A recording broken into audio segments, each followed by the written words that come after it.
काँग्रेस पक्षाला सध्या काही धंदे वगैरे राहिलेले नाही, त्यांची मानसिकता ही खालावलेली आहे असं दिसतंय। अशा पद्धतीचं ट्विट वहिनींच्या बाबतीमध्ये त्यांनी करायला नको होतं, कारण अजितदादांचं अकाली निधन झाल्यामुळं त्या राजकारणामध्ये आलेल्या आहेत आणि आजपर्यंत अजितदादांची पाठीमागची बाजू त्या पूर्णपणे सांभाळत होत्या, पूर्ण त्यांचा बारामती मतदारसंघ सांभाळत होत्या आणि तसंही कार्यकर्त्यांच्या संपर्कात होत्या।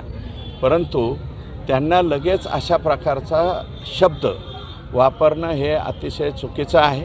त्यांना काही कालावधी दिला पाहिजे आणि प्रश्न विचारलेल्या बऱ्यापैकी प्रश्नाचे त्यांनी उत्तरं दिली होती, एखाद दुसऱ्या प्रश्नाचं उत्तर दिलं नसेल म्हणून लगेच गुंगी गुडियासारखा शब्द वापरणं हे उचित नाही असं माझं मत आहे। सुनील तटकरे यांनी बोलत असताना मंत्री महोदय किंवा उपमुख्यमंत्री मुख्यमंत्री बोलत असताना शेजारचे जे आमदार वगैरे असतील नेते असतील त्यांनी संकेत पाळले पाहिजेत अशा पद्धतीनं हस्तक्षेप करायला सांगितलंय आणि हे बीडमध्ये धनंजय मुंडे तशा पद्धतीने बोलले।